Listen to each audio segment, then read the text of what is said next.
In the echoing halls of Aurelia International Airport, nestled in the capital of Gaverland, Officer Kareem Haddad and his trusted German Shepherd K9 partner, Rocco, were on their usual patrol.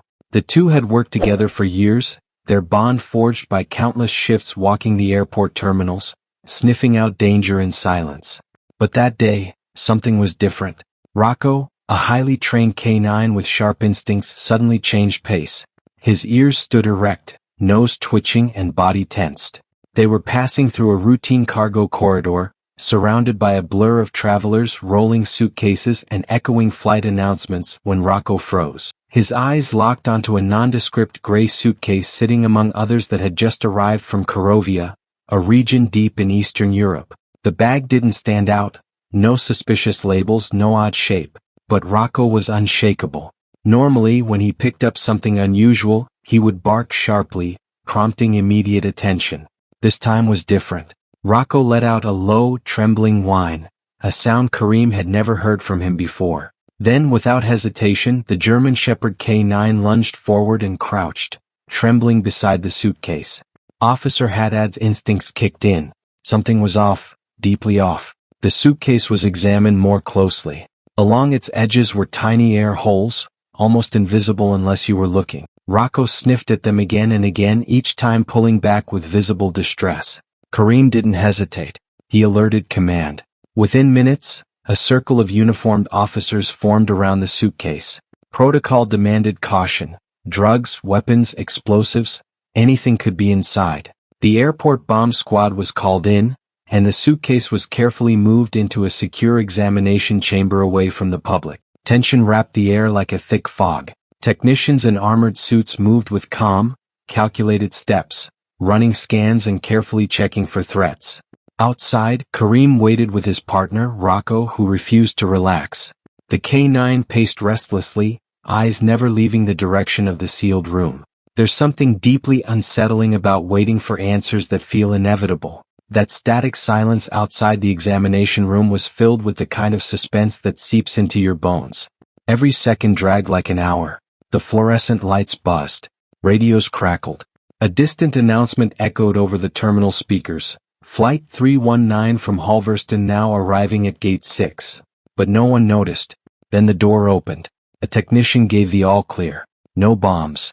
No contraband. Relief washed over the group, until confusion set in. What had caused Rocco's uncharacteristic reaction? Officer Haddad couldn't shake the image of the suitcase or his partner's behavior. Something was still wrong.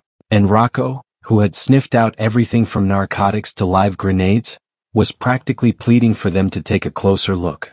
This wasn't over. The air holes now felt like warnings. Kareem leaned in, placing a hand over one of the small punctures. The smell. Faint but sour. Living. Dying. He turned to the others. We need to open it, carefully. The room fell silent again as the officers moved slowly to unfasten the locks. The top lifted with a dry creak, and the room froze. Inside the suitcase, curled in sawdust and filth, were 3 tiny Siberian tiger cubs. Their eyes squinted against the sudden light. Their bodies, weak and trembling, huddled together in terror. For a moment, no one moved. No one breathed.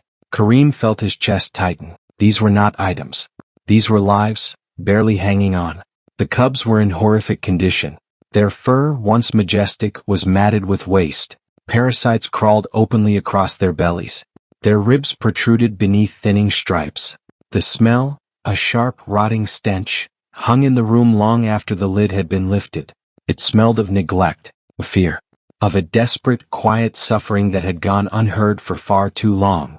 As officers reached in, the cubs let out soft growls, frightened, confused, still too young to understand the world beyond the crate. How did this get past security? Someone muttered.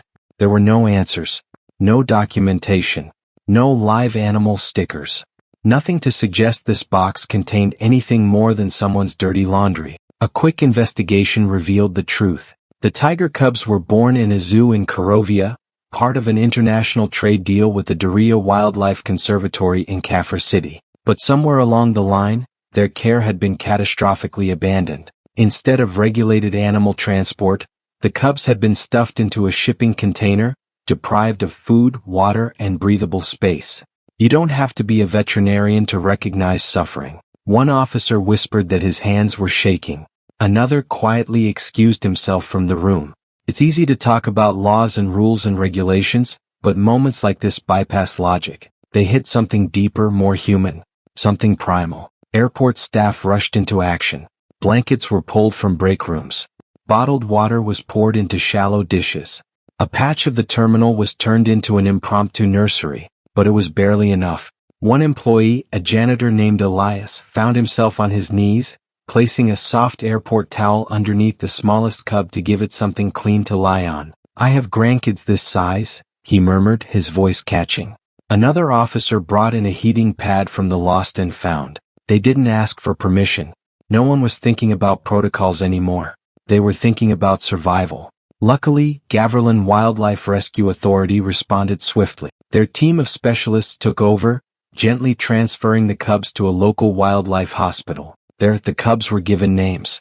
Orange Heart Zara, the smallest, frail but resilient. Yellow Heart Luma, cautious and observant. Black Heart Koda, bold and full of fire. Naming them felt like breathing life into them. It was more than labeling. It was claiming them. A silent promise that someone would now fight for them. The staff worked around the clock. Fluids were administered. Nutritional plans were started. The cubs' temperatures were dangerously low, their immune systems fragile, their minds disoriented. The first night was critical. Zara refused to eat. Koda cried out constantly, his little voice hoarse. Luma just lay still as if surrendering to whatever fate awaited. But the rescue team didn't sleep. They took shifts, hand-fed them with syringes, adjusted heating blankets, whispered softly to calm their nerves. There's something powerful about human hands becoming instruments of healing after those same species caused the harm. It's the paradox of compassion, that we're capable of both cruelty and redemption. Slowly the cubs began their long road to recovery. In the background, news had already begun to spread. Someone snapped a photo. Someone shared a quote. It wasn't long before the cubs had become more than a local rescue. They had become a symbol of how the smallest lives can cry the loudest when given a chance to be heard. At the Gaverland Wildlife Medical Center, the three cubs, Zara, Luma, and Koda, were placed in a softly lit recovery space, far from the chaos of the airport. Their enclosure was quiet, warm, and lined with straw. The first veterinary exams painted a grim picture: severe dehydration, malnourishment, parasitic infestation, and emotional trauma from prolonged confinement. But even in their fragile state, the cubs clung to life. There was something instinctual in their fight, something primal and raw, the kind of will to live that pushes even the smallest creatures through the darkest of circumstances. Their breath was shallow, their eyes barely open, but there was a rhythm to them, a faint pulse of determination that told the staff, "We're not giving up." The veterinary team wasted no time. They cleaned each cub gently, using warm cloths to remove waste and sawdust from their fur. They administered fluids through 4 drips and fed the cubs in carefully timed intervals. Weeks of neglect couldn't be reversed overnight, but it could be challenged minute by minute with patience and care. Veterinary nurse Kareem said later that she'd never seen such expressive eyes on animals that young. "It was like they were asking us something," she told a local reporter. Like they were wondering if this time, someone would actually help. As they recovered, the cubs revealed distinct personalities. Zara, the tiniest, remained curled for hours, peeking at her new world with cautious eyes. Luma, always the observer, stuck close to her siblings and tracked every new sound. Koda, to everyone's surprise, was quick to engage. The largest of the three, he pounced at dangling rags and pawed gently at his caretakers through the enclosure bars. Their resilience inspired the staff. It reminded them why they chose this field. Not for the pay, not for the hours, but for moments like this, where a heartbeat survives against the odds. But beyond the recovery room, a storm was brewing. Investigators began tracing the cubs' journey backward, from the terminal at Aurelia International to the zoo in Korovia, a private institution claiming full legality in the transfer. The zoo's director, Gregor Illich, stated that the trade had been approved and documented through official customs and CITES protocols. But the evidence told a different story. The suitcase had no labels, no airway bills, and no markings. It failed to meet even the most basic international standards for animal transport. Guidelines set by both IATA, International Air Transport Association, and CITES, Convention on International Trade in Endangered Species, had been completely ignored. What's more, Illich had signed off on the transfer as part of a sanctioned breeding exchange program, but no export declaration was filed. No animal welfare officer was assigned. No transporter with live animal handling certification had been hired. It was as if the cubs had been treated like a forgotten parcel, just cargo to move and discard. Worse still, there was no listed recipient in CAFRA. The Daria Wildlife Conservatory denied any knowledge of the transfer. The animals had simply been dumped into the cargo system, smuggled under the guise of legal trade. The public response was immediate and visceral. Outrage erupted across platforms. Comment sections flooded with disbelief and fury. Animal welfare hotlines saw a spike in calls. A famous conservationist tweeted, "If this can happen to tiger cubs in 2025, what's happening to the species we never see?" Once news outlets picked up the story, it spread across the globe. Photos of the rescued cubs, small, frail, yet fiercely alive, dominated social media. News anchors described the case with raw emotion. Rescue footage went viral, racking up millions of views in days. People donated. People protested. Children sent handwritten letters to the sanctuary, some addressed to Zara and friends. Animal welfare groups, conservation activists, and international watchdogs condemned the conditions of the transport. They demanded justice, accountability, and reform. In Gaverland, the non-profit Wild Shield International filed a petition in federal court to take custody of the cubs and ensure their safety. Just a week later, the judge ruled in their favor.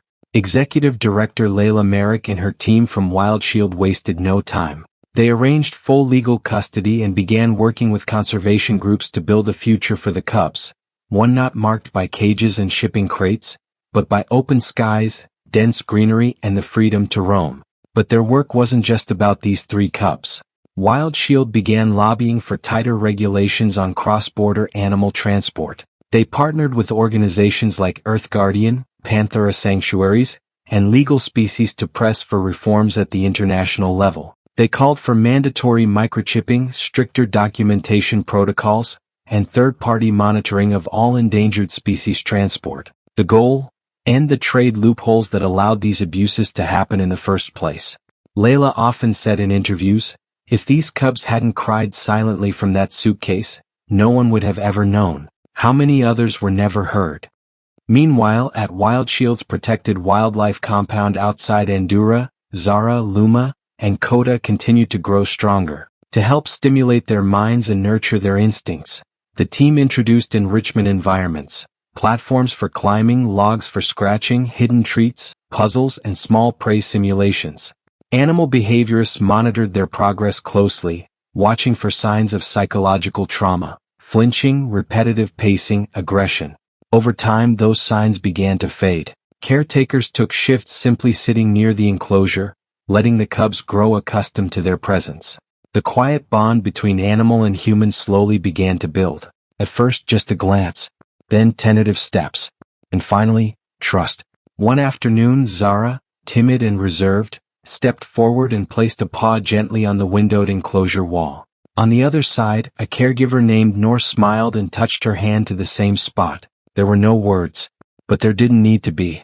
Their fur, once dull and caked in dirt, regained its silky sheen. Their bodies filled out with strength. Their once glazed eyes sparkled with curiosity. They were no longer surviving. They were living.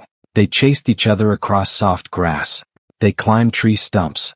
They rolled in leaves and discovered the sound of birdsong. Slowly, the silence that had defined their early lives gave way to motion, sound, and freedom.